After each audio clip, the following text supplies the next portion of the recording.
Video ini adalah lanjutan dari yang ini, yang akan menceritakan section 14 dan 15. Jadi mari buka tirainya. いつだって何千何万何億回でも間違え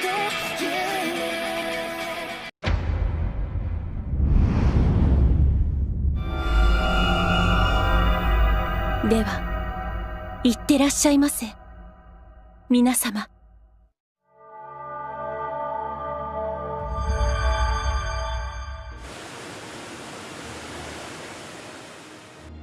Adegan dibuka dengan Karen melempar mereka sampai circle pertama. Mori mengucap terima kasih, sementara Kaisar kabur karena gak mau ketemu Cleopatra. Fujimaru manggil Granato, dan Mori menceritakan penemuannya. Hanya ada satu cara untuk melawan hakim, yaitu mengajukan banding. Tapi mereka gak bisa pindah ke pengadilan yang lebih tinggi, karena pengadilan Metatron adalah yang paling tinggi. Jadi cara lainnya adalah mohon kepada Tuhan. Di sini nggak ada Tuhan, tapi Metatron adalah wakilnya. Jadi mereka akan menguji apakah Metatron memang wakil Tuhan. Tapi kemungkinan besar, Metatron akan menolak banding mereka. Dan ada kira yang bisa bikin situasi tambah sulit. Karena itu mereka harus pastikan banding mereka diterima. Caranya adalah mengumpulkan sertifikat timbangan dari 7 penjaga, dan menyerahkannya ke pengadilan. Karena circle pertama gak ada penjaganya, mereka akan mulai dari circle kedua. Janet tiba dan minta diberikan teh. Mereka mungkin akan dapat misi lain selain bertarung melawan penjaga. Janet akan ikut, tapi bawa Granato ke lapisan yang semakin dalam akan lebih sulit. Jadi mereka akan mengubah skill belati menjadi penghalang sihir. Tapi mungkin akan selesai besok. Amakusa ngajak masuk ke kamar. Pernahkah Masu lihat perisainya berkarat? Masu seorang shielder, tapi mungkin sifat sejatinya lebih dekat ke ruler. Dia berusaha melindungi semua orang, tanpa pandang bulu, sekaligus waspada terhadap bencana apapun. Tapi warna karat berarti persepsi hati Masu kacau. Semakin persepsi itu runtuh, kekuatan Masu akan semakin berkurang. Meskipun kekuatan itu berasal dari eksperimen kejam, tapi kekuatan itu diperlukan sekarang. Tapi karat pada perisai bukan berarti hal buruk. Itu tanda bahwa cara hidup Masu akan mengambil bentuk berbeda. Tapi tolong berusahalah lebih keras. Setelah itu Amakusa bicara dengan Lilith. Dia berharap Masu dan Kadok bisa selamat.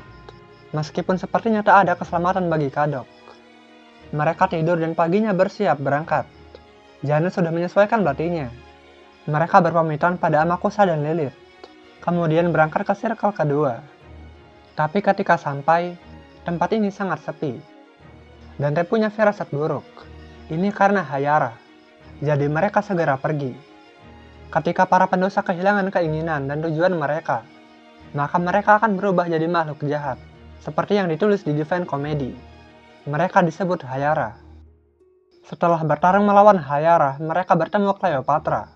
Dante bilang bahwa tujuan mereka kali ini adalah mendapatkan sertifikat timbangan. Cleopatra menyuruh penjaga pergi.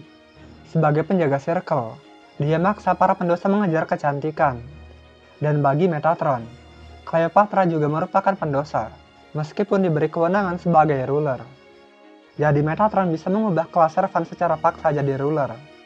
Cleopatra bilang ada orang yang pernah punya ikatan emosional dengannya, dan dia ingin bertemu orang itu meski hanya sekali. Jika mereka bisa bawa Kaisar ke sini.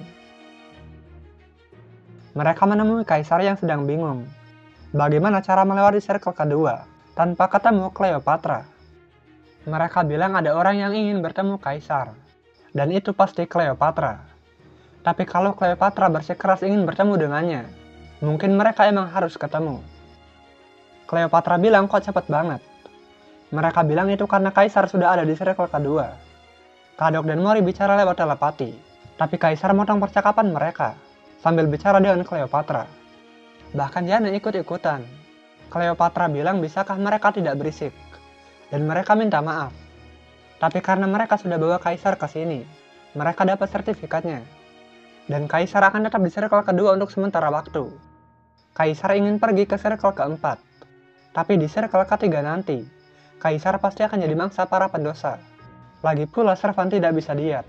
Tapi tenang aja, kedepannya Kaisar akan langsing seperti ini. Caranya adalah ditebas di kedua bahunya.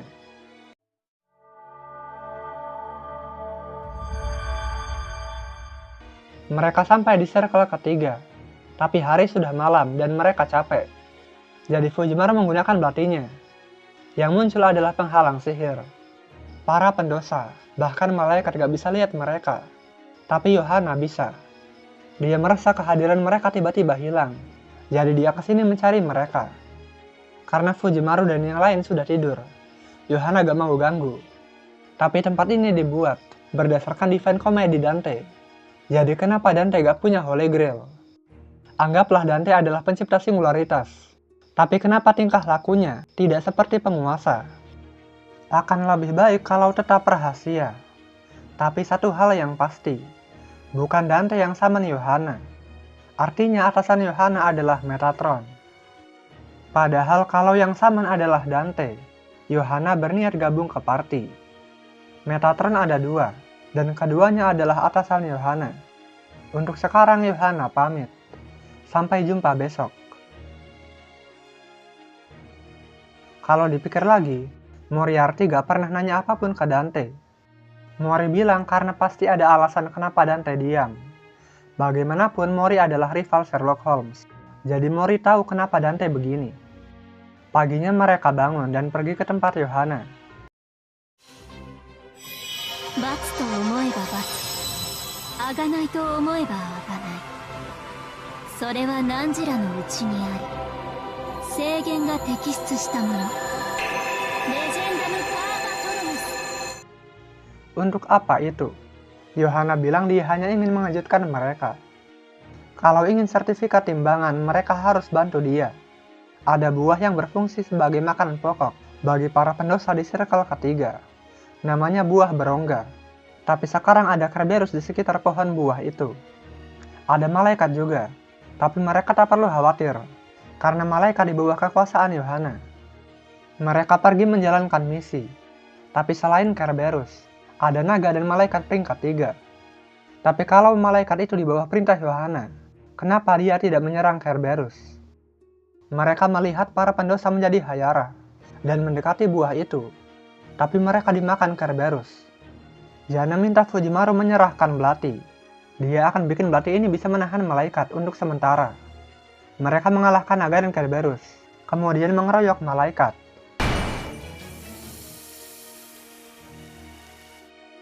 Para pendosa mulai berdatangan, jadi mereka segera pergi.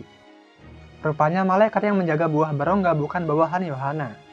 Malaikat peringkat 1-3 adalah bawahan langsung Metatron. Mungkin bagi Metatron, manusia gak punya masa depan.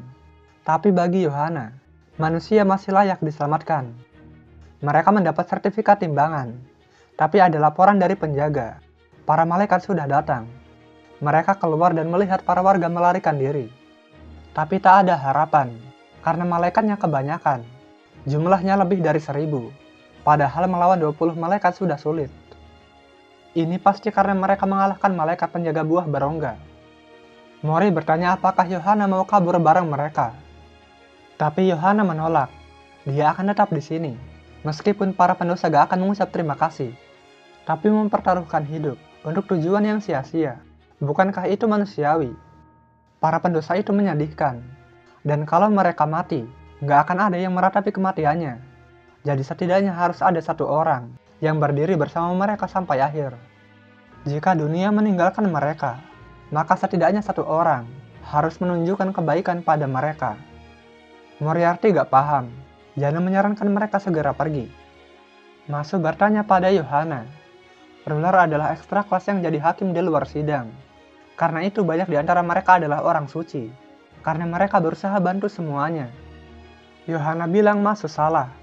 Dan mungkin Masu tahu kenapa dia salah. Mengalihkan pandangan dari yang salah itu wajar. Tapi terkadang lebih baik mencoba untuk salah. Masu gak paham. Tapi waktu habis. Mereka harus segera pergi. Sebelum para malaikat mengejar mereka. Karena para malaikat saling berbagi pandangan.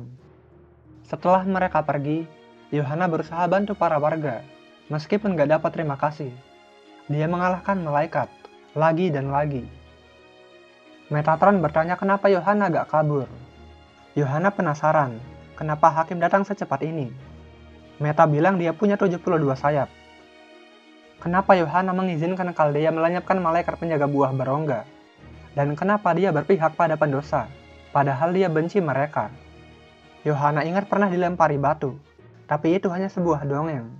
Bagaimanapun, manusia tidak cukup kuat untuk menyimpan dendam permanen, apalagi pada orang yang sudah tiada. Ada banyak alasan, tapi kalau harus jawab, maka dia hanya iseng. Dia hanya ingin menyelamatkan para warga. Karena kelahiran Paus Yohana juga merupakan kesalahan. Jadi apa salahnya kalau salah? Sepertinya Meta gak paham, karena sifatnya yang mirip mesin. Tapi karena Yohana bakal mati sekarang, dia akan berkata untuk terakhir kalinya. Jika tiba waktunya Meta menemukan kontradiksi, maka dia adalah orang pertama yang Meta ingat. Suatu saat Meta pasti akan paham.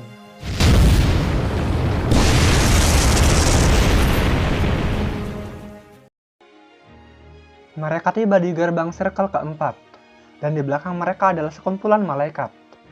Mori Dante akan urus malaikat, Diana dan Masu akan urus Kerberos. Tak lama kemudian mereka dapat bantuan Lilith. Kerberos dikalahkan, jadi sisanya adalah buka paksa gerbang.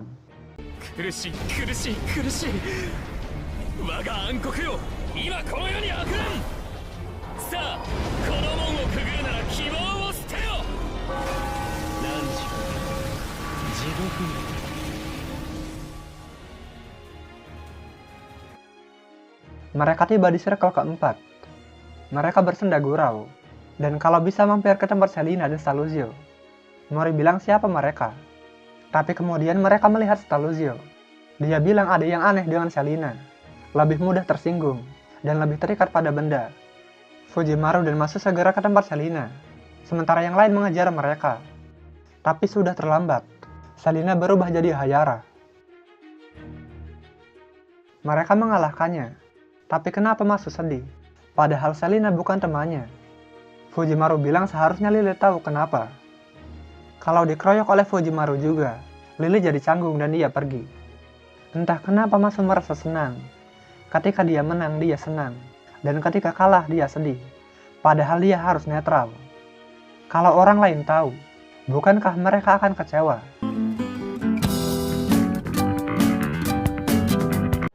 Dan kita sudahi saja sampai sini. Kalau ada yang mau nambahin silahkan ketik di komentar. Kalau mau request lewat Sabaria juga boleh. Dan tolong berikan hype pada video ini jika kalian suka.